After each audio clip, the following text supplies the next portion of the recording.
Yeah, we are live with the legend, and I'm so excited. He's got a brand new album out. I just finished listening and laughing really hard. It's all off the cuff. One of the most talented comics working of our generation and an all-around great guy. The new album is Free State of California. Greg Proops is here.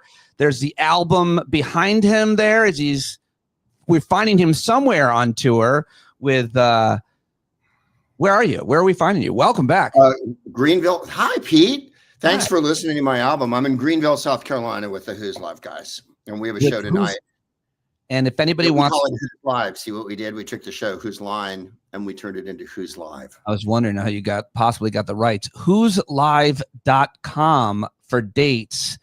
They are in South Carolina and Georgia and Alabama. You got a new soul album out. You taped it. You recorded it on New Year's Eve. You do this every year in San Francisco, where you know a lot of people and you're from and came up as a comic. It's off the cuff. It's hilarious. It's Free State of California. I just want to say this.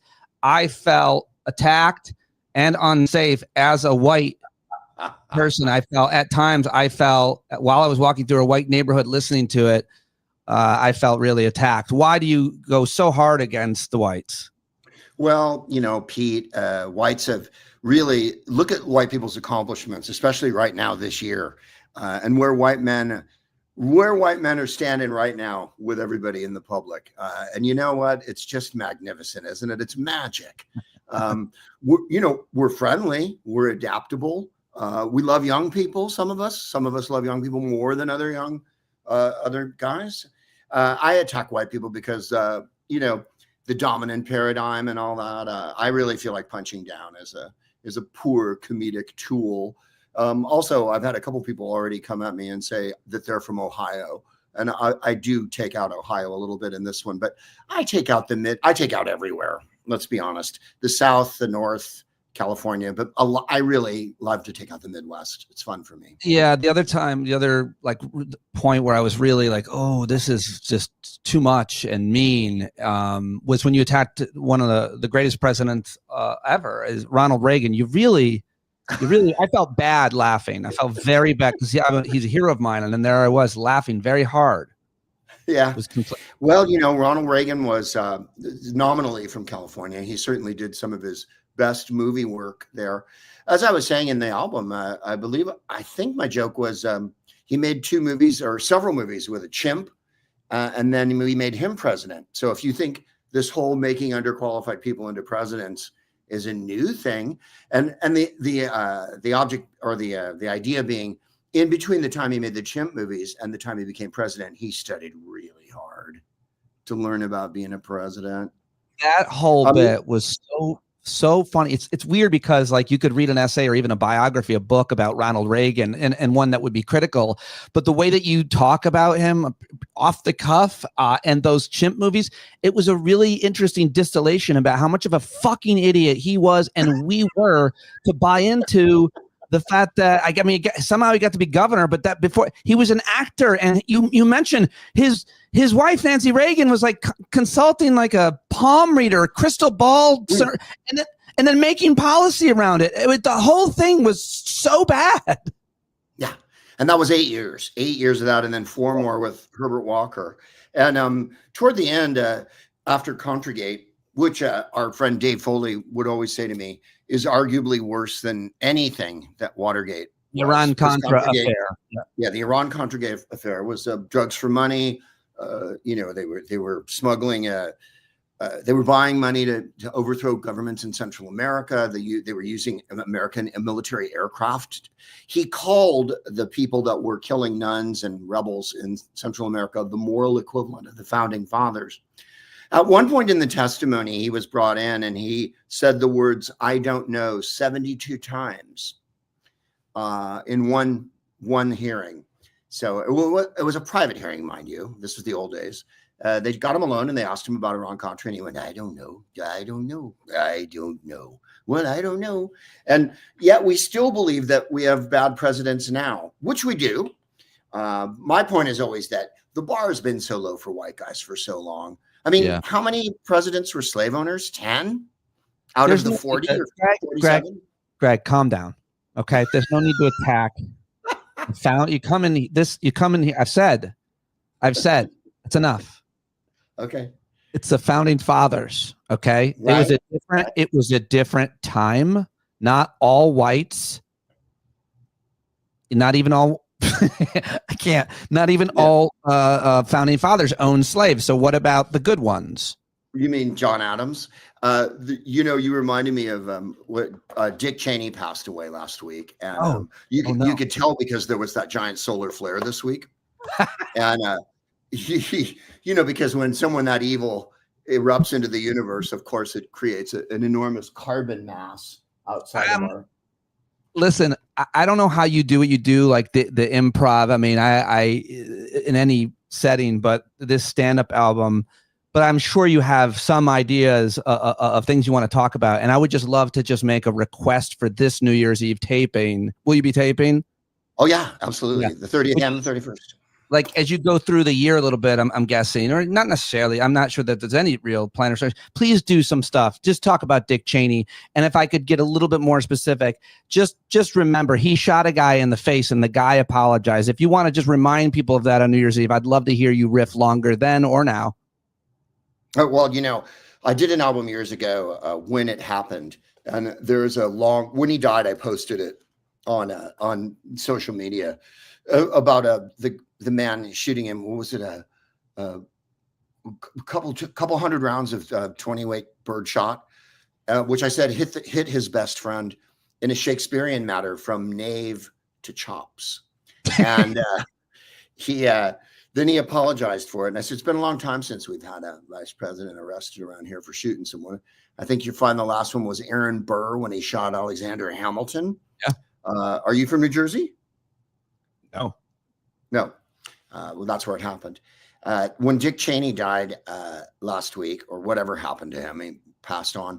Drew Carey used to do a joke where he'd go, I had the same operation as Dick Cheney, except they left my heart in.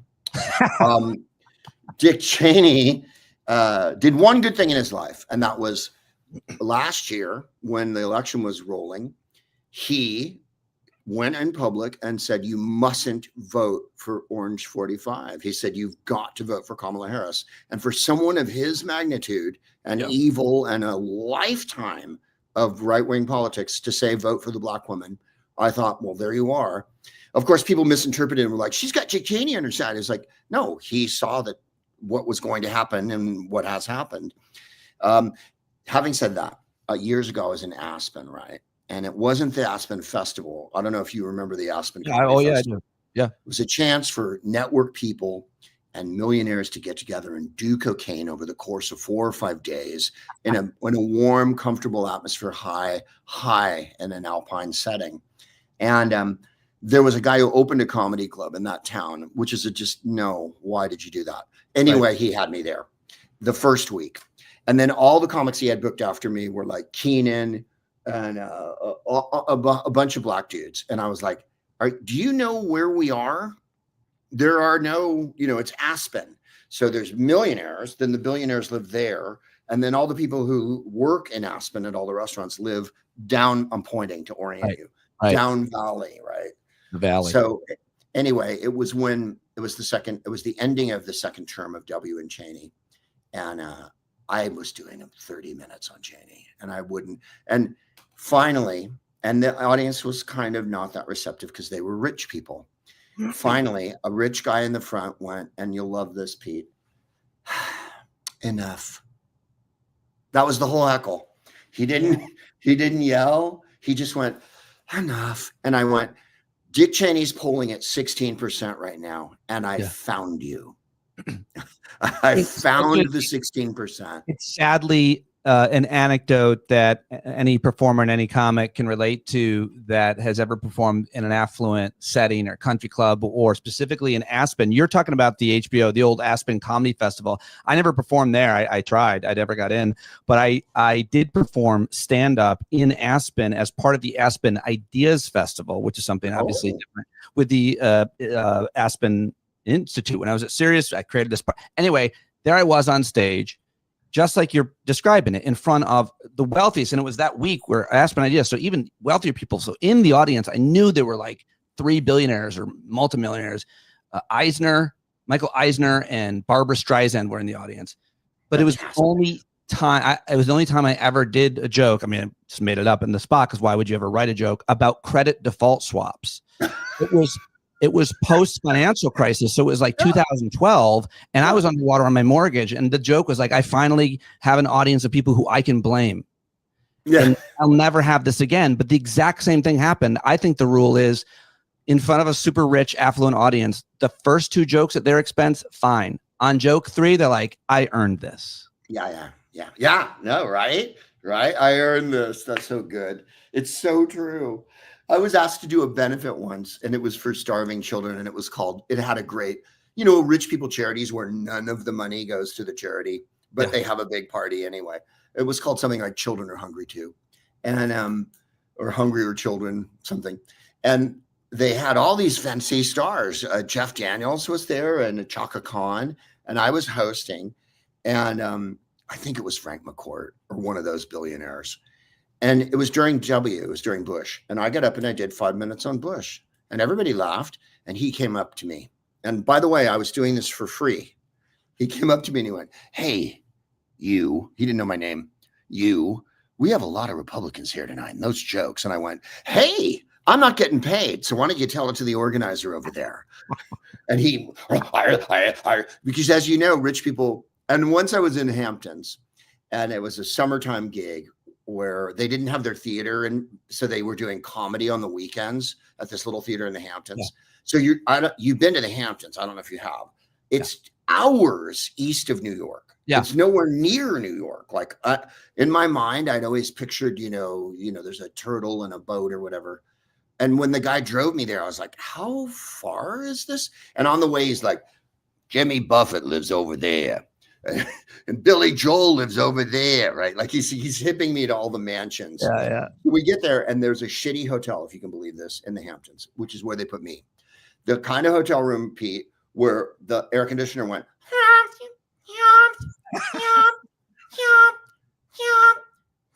all night. So I get up to do my little set, and I asked for a pizza, which they acted like I said, could I have a bowl of caviar served to me on the back of a small child, Anyway, a woman got up during my set, and she was wandering up and down. And I went, the bathroom, madam, is over there. It's just to your left. And she wandered back, and I went, I'm telling you, the restroom that you're looking for is simply over there if you'll just go to your left. And she wandered some more, and then finally she went in, and I said, ladies and gentlemen, she can't hear me because no one below her has ever told her what to do before. And I go, frankly, I'm surprised she can be here tonight knowing how Puerto Ricans steal. And there you are. You've left them alone at your house. I've had so many instances where wealthy people literally, it's like another world, like you said, after the third one, they're like,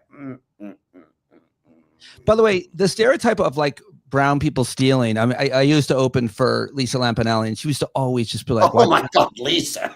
Yeah. And it would be so fun. It was before a lot changed. She got out on time. But like, it's always fun to make tongue-in-cheek racist stereotypes and stuff. But like, if it's about stealing, whenever I think about like petty crime committed by like black and brown people or stupid white people, and people getting outraged by it, I always want to just flip it on their head and be like, do you know how much the wealthiest people are stealing from you? Like somebody might have stolen your wallet or your phone or jewelry or your car even, or your bike. That happened to me. Yeah. Bike. But sure, I think that my house got stolen from me in the financial meltdown. Like I was on a mortgage for 10 years. I was never more angry at the people who did that than those who are, committing. It's just always an interesting to think about the kind of the scale of a crime. And by the way, I got one more, this is very quick, but it's along the lines of performing for affluent people is a benefit. You said I was performing for starving children, which I know we do all these kinds of benefits for underprivileged, whatever. But in this case, it was a benefit in a wealthy suburb in Westchester.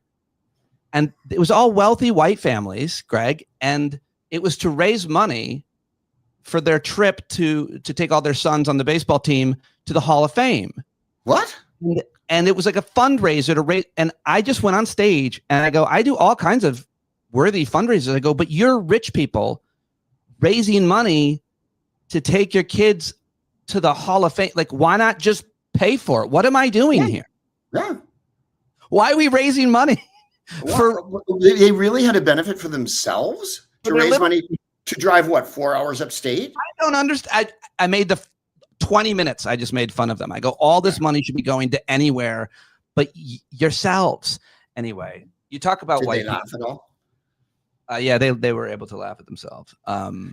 Yeah, years ago, I remember doing a benefit for a guy in a group in San Francisco, and they were buddies of mine, and they were raising money to go to Edinburgh Festival to put on their show. And finally, at the end of the show, I got on stage and went, "Why don't you just ask me for $50 next time, so I don't have to spend the whole bloody night here? Like, you guys, you're supposed to get your own money to go do your own show." That reminds me, I should plug my GoFundMe. Yeah. It's just for, I just want to get a weekend away. Yeah, right? That's what, but I mean, saying that you're going to take your kids to the Hall of Fame and then making people actually perform. They were already, they had like, I'm like, don't use your car, not big enough, but like put your kids in it and drive to fucking Cooperstown. You don't want to be with your kids? What is it? Now, speaking of white people, I got to get your take on a bunch of things. And of course, this is Greg Proops. Everybody knows Greg, but he's got a new album out and it's available right now. I just listened to it. It's called Free State of California. He tapes it live on New Year's Eve in San Francisco last year. He's doing it again. He does it every year. It's off the cuff. It's fucking hilarious. Everybody watching this live stream and everybody listening to the podcast should go pay for the album. Greg Proops, Free State of California, because not only is he one of the funniest, there's very few guys who have his kind of integrity and quality of character. How's that? That's what I wanted to say. So, speaking of which, you remind me of Jeffrey Epstein. Just in the face a little. And when you think of like the worst person in the world, you think of someone who's the most notorious pedophile. Yeah. And if you think like who would be worse than that, you were like, I don't know, except for we learned yesterday that apparently Epstein thought Trump was the worst guy in the world. Yes. Did you hear that one?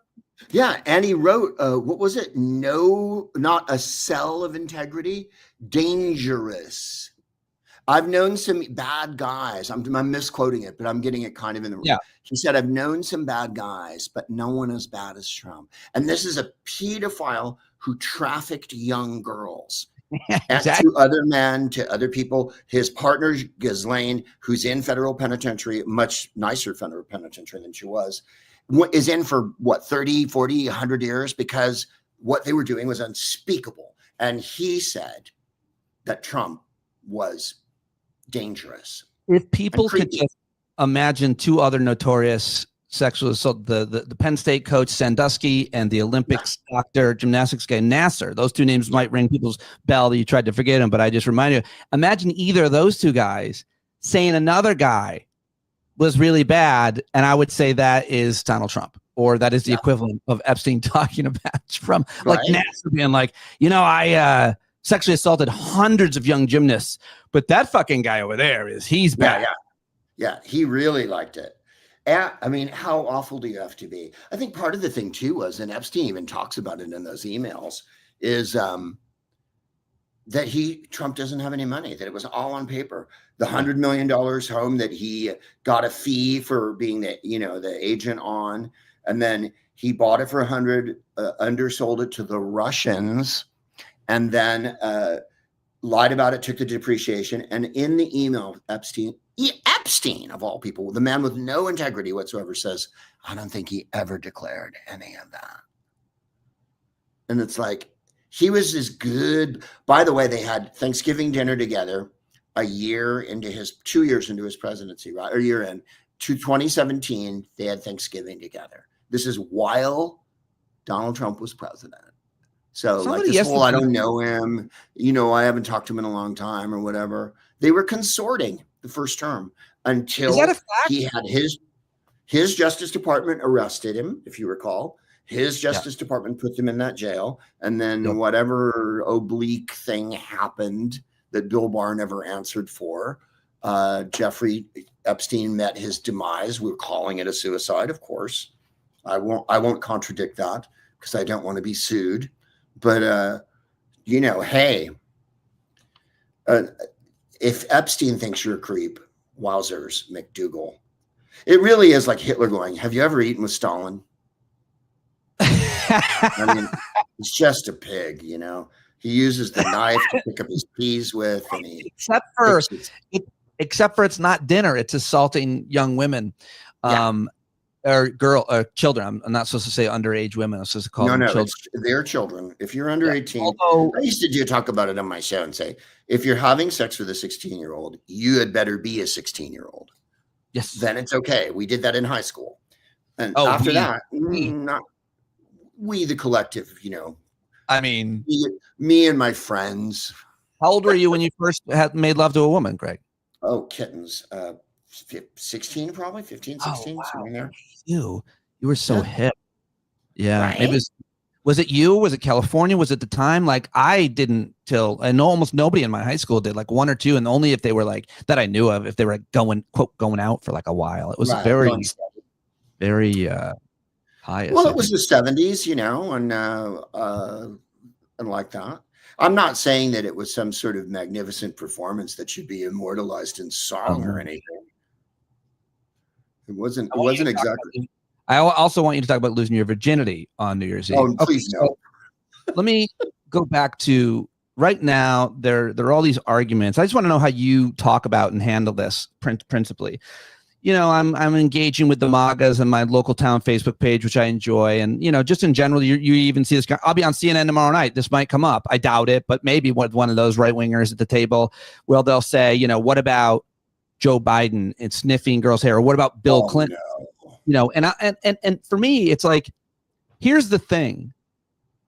I don't need to do that. I don't need to go, what about? Because I'm not on a team. I'm against men or anyone who sexually assaults someone. So I hate Bill Clinton. I've never liked Bill Clinton. I think he's a gross creep. I've never said he wasn't. And I can say that. And I'm not dead loyal to the party or to a person. If a friend of mine, a dear friend of mine, found out was raping a woman, like that would be a huge problem for me. So, I mean, the idea that you're going to defend or deflect, what I'm trying to ask you is, what is that called? How do you explain, like, I'm a principled person, so it doesn't matter if it's Democrat doing it or Republican doing it, it's wrong. How do we not all agree there? Well, you've got integrity. You see, their whole thing is deflection and what about, right? Everything is, well, what about this? Or how come I didn't hear about that? Hold on. It's not integrity. It's like it's just asking to be consistent on a principle. I don't think you should steal, regardless of your ethnicity or your tribe, your mentality. I think it's always wrong to. So I feel like it's just a consistency of principle. And is that, I guess, if that's defined as having integrity, but you could be of any ilk and have a consistent principle that you hold to. You could be, but then you wouldn't be a TV anchor person. Or a pundit, rather, and you certainly wouldn't be the people who are paid to make that argument constantly. I mean, I noticed Scott Jennings wasn't on CNN yesterday, that his shining face was not to be found the whole day. And it makes one wonder, was he out getting his arguments together for tomorrow to talk to you or whatever, or whomever he's going to hit. You heard Megyn Kelly already today with her. And that was one of the most extraordinary abrogations of any type of morality and if you want to go even further, she, I believe, is a woman and said that 15-year-olds can pass for older women and then that somehow that makes it okay, was her point or something like that. She tried to say that a grown man having any kind of sexual relations with a 15 or 16-year-old is not the same as having them with an 8-year-old. And around everybody who saw that, she was talking to a woman, by the way, thought, what kind of medieval biblical fucking nonsense is this evil? Mm-hmm. It's amazing. I mean, but that's where we're at. I mean, really, I think you're going to find in the next few weeks their whole, and by they, I mean them, their whole argument is going to be, hey, it's not that bad. I mean, because they don't have anything else. They know it's the worst thing you can do. Next to incest and cannibalism, there's one thing we know you oughtn't to do, and that's force people who are underage to have sex with you, because it's not sex, it's rape. And you can split it infinitum, you can split hairs, you can characterize it 1,000 different ways. It's a pretty easy concept to understand. You really oughtn't do that. You oughtn't have Congress with your relatives, and you oughtn't have Congress with dead people. And I think we can all agree on those. I don't see. I mean, you said you're against cannibalism. Well, let me rephrase that. Okay. If I was really hungry, you and I are on a boat, a dinghy. We're surviving. We're the last two survivors of a shipwreck on a dinghy. Right. I died. Just Jaws, yeah. Well, if you died, I mean, I'm just saying in general, people really oughtn't eat other people. But I mean, Megyn Kelly said that there was no such thing as Black Santa Claus, which is one of the greatest statements in the history of news, because there's no such thing as Santa Claus. Actually, there is, of course. But to say that there's no Black Santa is just amazing. This is a woman, by the way, that NBC felt the need to put on her network until she drove herself off the network by being such a racist idiot. Yeah. She had Alex Jones on for one of her first guests on her chatty, new, groovy, I'm a blonde, Aryan Nazi heifer show or whatever it was. And she's consistently been bitter and awful.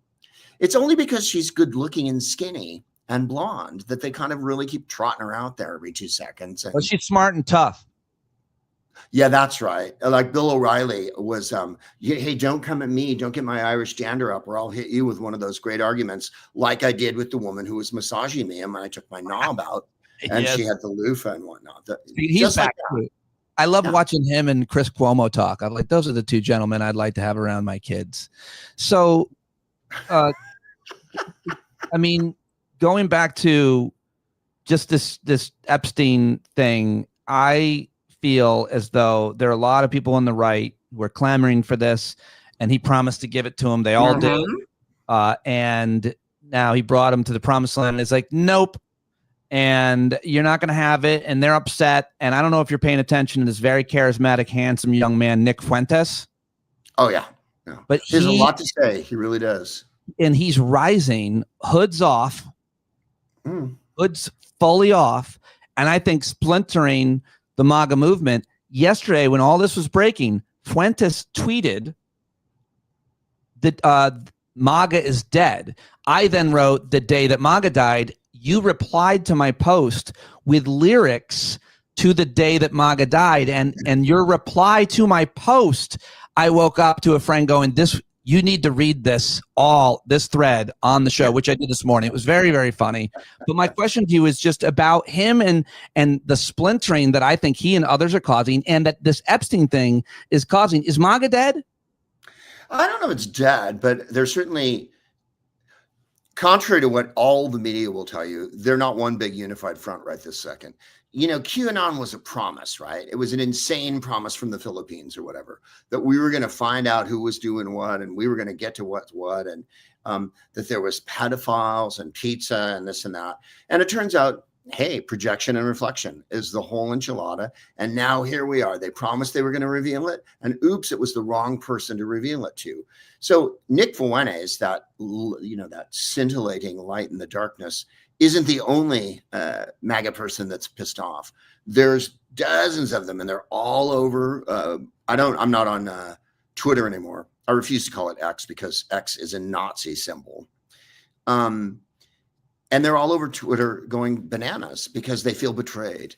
And I think that's the first, the first chip in the ice, right? This gigantic white iceberg of Nazism.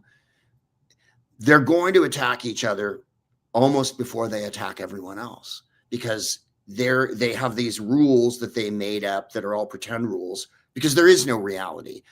John Podesta was not doing anything. Hillary Clinton is not a criminal. Hillary Clinton is probably more integrity than almost any politician as far as doing dishonest things. That's not something that she was really doing a lot of. And They made it all up. Oh, the FBI, like for instance, putting Kash Patel at the head of the FBI was a way to destroy the FBI because he wanted to get to the bottom of that deep state. And by deep state, it was the FBI that was investigating things like, oh, I don't know, the Epstein files. So to answer your question in a very long and roundabout way, it's going to splinter apart. And let me put it this way too. When the great pumpkin dies, I don't see everybody rushing to JD, to the couch pigs. You know, I don't really see the couch pig leading the team with a torch. No way. He's not someone that, first of all, that's a Teal backed person. And then, oh, wait a minute. Are Teal and Musk speaking? Wait a minute. Are the last Koch brothers speaking to Teal? Or is Zuckerberg speaking to, you know what I mean? All of a sudden it becomes a feeding frenzy. I think these politicians, these senators and others who were made in a lab by a billionaire, an individual billionaire, they don't have a long shelf life. They're good tools to get things done, but like Trump made his name as a fucking piece of shit, awful person, and on the TV being a shitty person, by the way, and all of his life, like he made the reputation over like 30 years of being that guy, and all these other people that are just made, overnight into, there's no narrative to cling on to, and you can't assign them, unless it's a billionaire, I guess. Someone but even then they don't have that. There's no one like it. There's no one like it, except for Elon Musk. And he can't carry anything. He can't hold a thought. He's universally detested too. I think, I really think if you did polling on him, which you oughtn't do, but should you do polling on Musk, you'd find that he's wildly unpopular. He's right below testicular cancer and right above room mold. Everybody knows that he's a nonsense person, that he's not intellectual, that he stole the ideas that he got. And then when you see him speak, like for instance, that wonderful joke he told that was on social media last week. Yeah. You get nothing but a facelifted K guy who's tripping his balls off on a dazzling variety of made up drugs and who created a car that is a dumpster that blows up. And, I agree with you. Trump spent a lifetime building this brand. And like Goering said about Hitler, he made us feel like Germans again. And it's really that simple with white people. Trump's made white people feel fucking white again. Like, God damn it. For a minute there was queers and black people were talking and they were so smart and they made my dick shrink and all that. And now I feel good again. And I don't think JD Vance provides that soothing balm, that they want. I wanted to ask you this. I'm glad you just said that, because it reminded me of this conversation I had recently with a person, and I was basically saying, I recognize kind of the privilege I've had as a white man, and I always joke about, I recognize my white privilege, and not only that, just it's pretty amazing. Like, this picture in my face, my low body fat, even my skin tone itself. It's not too white, it's not too brown, obviously, thank God. But I recognize what it's afforded me to a certain extent. I've also worked hard. And this person goes, well, but don't feel guilty about it. And I wanted to ask you, I immediately said, there's no guilt. I don't feel guilty about being white. What I feel is responsible for using whatever I got to try to open doors for other people. And I feel like I should be honest about history and socioeconomics and our racist everything that's constant. Like, I'm curious, I'm woke, I think I should be.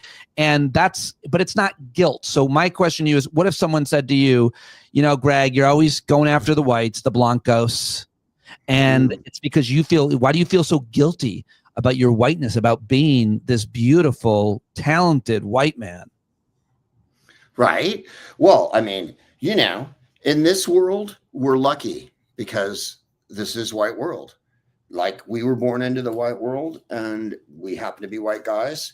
And that was a giant stroke of cosmic luck.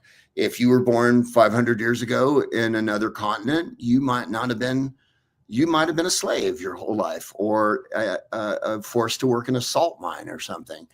So I think it's exactly what you said. I don't feel guilty about it. I feel that because I have the means and a small platform, Why not amplify other voices? Why not point out inequity? Why not point out the hilarity that white guys game and play and gamble on sports and watch pornography and wear bad clothes and wear baseball caps in public and say things like, well, I haven't read anything about it. Here's what I think. And they get away with that forever and ever. Why shouldn't I make fun of them? You spend any time around people who aren't white guys and find the intelligence, politesse, bearing, wherewithal, demeanor, morality, inquisitiveness, and a yearning to learn, to know different things. And then you get around white people and they literally will say things like, well, I didn't know that. And they're not even embarrassed. They're not even embarrassed. Now, I'm never mad at people for being uneducated, because that's something people can't help because of economics. But being incurious is something I don't forgive. I do not forgive when people go, I didn't know Kamala was going to give everybody money. She said, I didn't know she said that Trump was going to do all this. Why didn't you know it? We had a fucking 2-year election, and then we had a concentrated 107-day election where it was shoved at you every second. And don't you have one of these little magic boxes that you carry around with you like everyone else? That, you know, inside this little magic box that you carry is all the information you ever want to know. And you don't even have to touch it. You could go, hey, Siri, tell me all the shit I don't know. But Absolutely. They don't. And that's why I hate white people. I mean, if I really wanted to bend over backwards, I could say, you know, it's your algorithm, it's the silo that you're in that's not giving you the right information. But I wouldn't, because it's not hard to find. If you just try a little bit. I mean, right now I was monitoring Fox News a little bit last night because I have the YouTube TV and I do multi-view, Greg. I can watch all 4 networks. I do just to see what they're covering. And Fox, of course, wasn't talking about Epstein. No, as I recall, when I spun by last night, because I don't have 4 TVs like you, Pete. You should work harder. I was in the hotel and I was skimming by the channels. Yeah, there was some other very important topic, something about American workers aren't doing something or something. And then every other channel, of course, was all Epstein all the time. Oh, they're mad at him. Yeah, because they were covering this because he said something about the HB1 visa. And he's like, we don't have enough talented Americans. And everybody on the right was like, you're not following the capitalist playbook, bro. Like, do not replace us. There's tons of talented people, which is some truth to. Go ahead. Well, you just asked me, is MAGA dead? That thing that he said to Laura Ingraham about that there aren't enough, that we have to go to other countries. And she said, this is the woman who went like this at the Republican National Convention, who threw a Nazi salute. She said, there's lots of people here. And he went, no, there's not. There aren't. We have to go to other countries. And it's like, wow. So again, part of the MAGA breakdown today is what he said. That, as much as Epstein, really fucked them off. And quite right. Let's be honest. If you're going to be a populist, be a goddamn populist. And being a populist means you're for the people. It's the Latin part of the word there, you know? Well, one of the great populist policies he's just floated, it seems to be going over a lot like a lead balloon, which is a 50-year mortgage. Oh my God, the 50-year You can pay $800,000 for a $300,000. And everybody hates it. Like that right-wing black guy on Fox Business, Charles Payne, he's such a dick. He's like, oh, yeah, I don't like it. It's the worst. He doesn't have any good ideas. His only idea is to steal and loot. If it wasn't obvious during the last term, now here we are where half of the White House is a open pit with no building going on in it. Remember how it was so important the ballroom go up immediately? There's no building going on. Someone took a picture this morning. It was on Blue Sky. I call it Blue Ski, where they said, I'm in seat 4D flying over DC. This is a picture from my seat. There's no cranes or bulldozers. That's just bad. A big, empty, vacant lot next to the I hope it's that way at the midterm elections. I hope it's that way at the but yeah, it's so bad. All right. Finally, just got to ask you about specifically What do you think about the direction of the kind of Democratic Party with this Mamdani win? And I guess there's this Portland, is it Portland mayor who's also like socialist Democrat just got. I hate the labels. I would rather talk about the issues, and I would rather talk about the problems. But like when we talk about moderate or extremists or socialist or progressive, it just really loses, I think, so much of the importance of the conversation about the problems. And also people are so afraid of like social democracy, which is certainly what FDR ushered into this country. And you're more traveled than almost anybody I know, than most Americans for sure. You've traveled all over the world.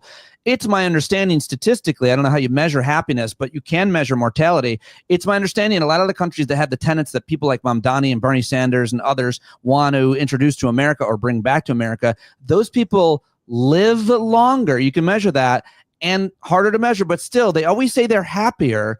And I was just talking to an Australian person who basically said to me, well, you do live in America. That's tough. So how do you talk about this with people being, you've traveled everywhere. You're very enlightened, cultured Renaissance man. What do you think? Well, to address the first part, I've already come up with an answer that I've been thinking about for several days. Oh, I don't actually believe in that part of the Democratic Party. However, having said that, I do believe in the big tent. And I think that the Democratic Party has room for everyone.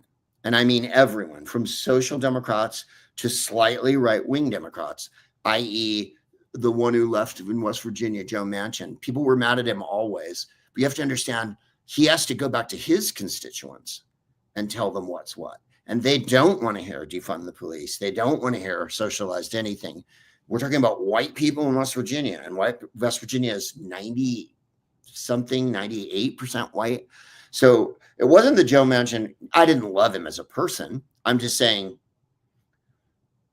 different people have to respond to different constituencies. The fact that Mamdani won in New York and this woman whose name escapes me in Seattle won, good for them. Let's hope they do a great job, and let's hope it works out for people. That's how I feel about it. I would like the Democratic Party to be glorious and colorful and have every kind of candidate, trans candidates, white dudes, but especially let's center the center of the party, which is Black women.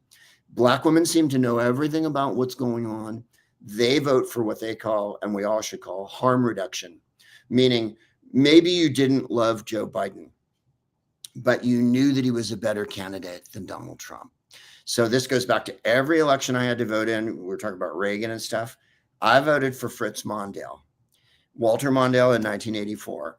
And he did not win, but he carried one state. Mind you, that the turnout in that election was dismal. It was about 30%. So he didn't win by a landslide either, Reagan. You always have to consider that, I think, more than anything else. I know you're like more fiercely independent and don't go with party. And I'm way more Democratic Party. And I'm way more, like I say, for me, Kamala Harris was my ultimate candidate. One, she was from San Francisco. I'm from San Francisco.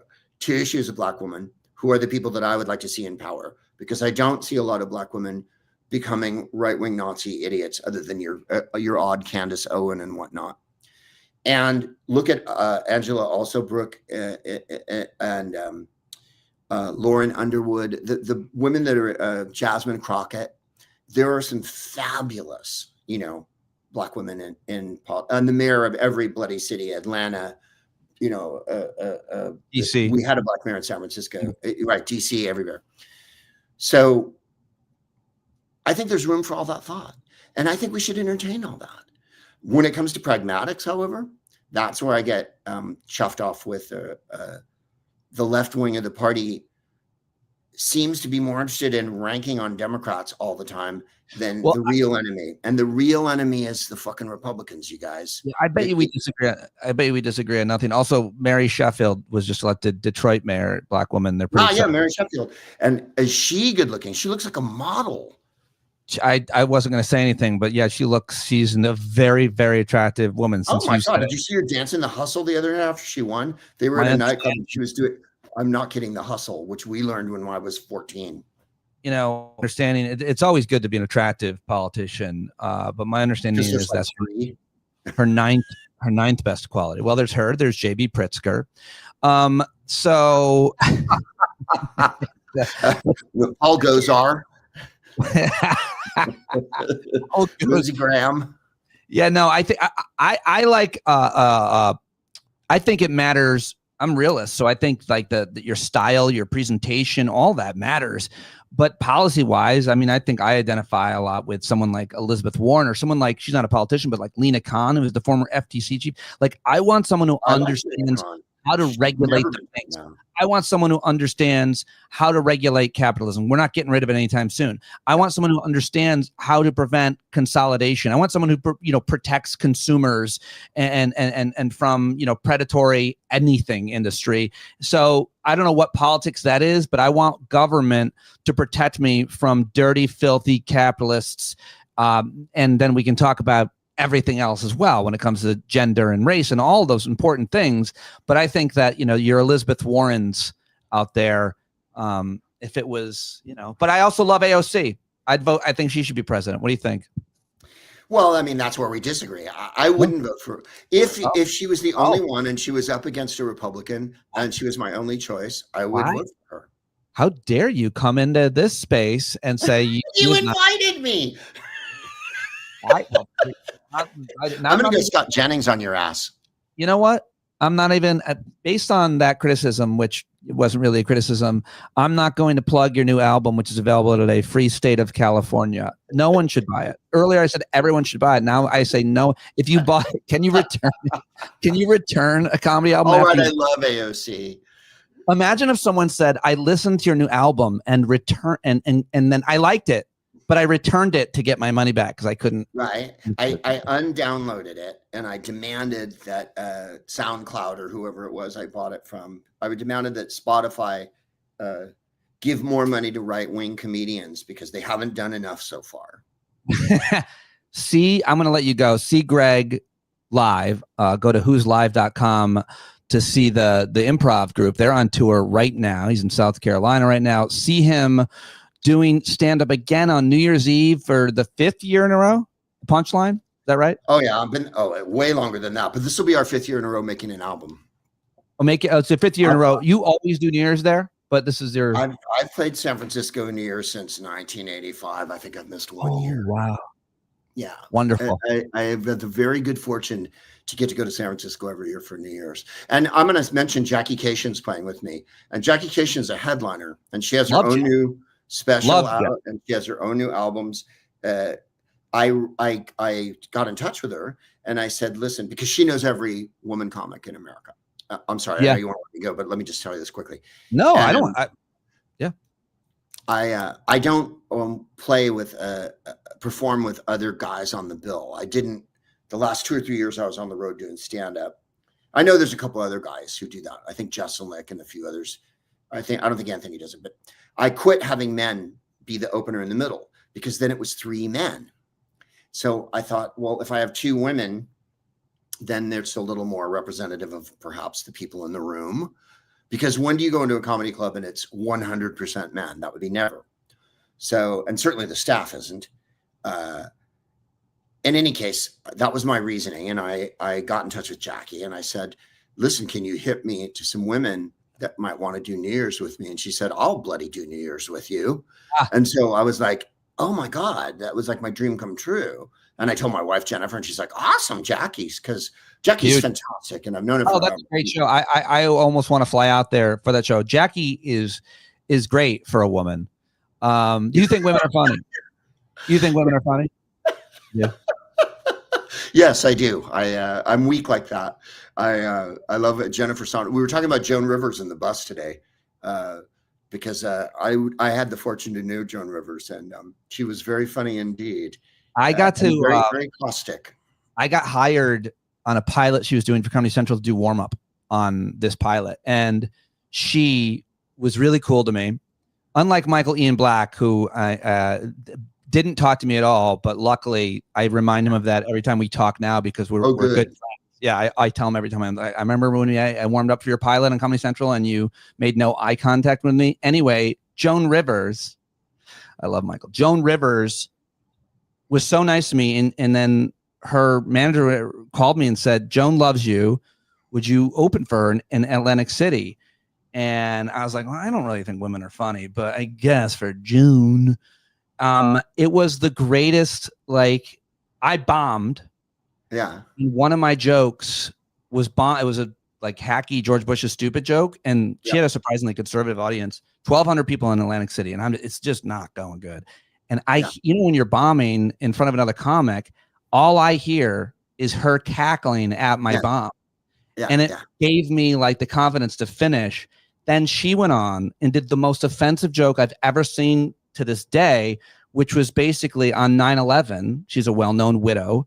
On 9/11, guys were throwing themselves out the building, and all I could think was, competition. And I'm like, they're booing me. They were booing me because because you said George Bush was mildly stupid. Yeah. Meanwhile, and she was just amazing. So she was. And so another great Jackie that's going to be a great show on New Year's Eve. You and Jackie, I love that. Anybody that's anywhere near Northern California, you should fly to California to the Punchline to see that show on New Year's. Spend New Year's with Jackie and Greg Proops. That's what I want to say. Buy the new album right now. Take your money out. You buy it electronically. That's what you do now, and just go buy it because Greg is the greatest. If you press the link today, it'll be pre-ordered, and if you press the link tomorrow, somehow the link magically orders it so that it downloads. So I don't know if it happens at midnight tonight or there's ferries that come to your house in the morning or whatever, but somehow it happens. That's actually what happens, according to in the fine print. It says there's ferries that deliver free state of California right into your phone and into your brain. And if you call that phone number, it'll actually, there's a joke on it's a live phone number, 415, what is it? 335. I can't see my own 7384. You can ring that number. What happens when you call it? A piece of the show plays. Oh, a guy, do you remember the elf part of the show where the guy spills the Sprite? And it might have been nice. Your voice is like really funny, and you did a whole elf embodied. You did like 4 disparate elf voices. You said one of the jokes, something you made up. You said 7-Up is just Sprite in a Coke can, which isn't perfect. But God, I laughed out loud at that. I was like, "What? He's splitting the hair of Sprite in 7-Up in a thoughtful bit." It's really good. I loved it. I love the whole album. Everybody do yourself a favor. I guess the easiest plug is gregproops.com. Easy to spell. Go get the new album. Is there a better for people listening or watching live to say? Or no, gregproops.com is where all the whole enchilada's there. There you go. Go get it. Thank you very much, Greg, for joining me. Always amazing. Hey, Keith, thanks so much, man. Every time. For real. Thanks everybody for watching live, and I'm out of here. We'll talk to you later. And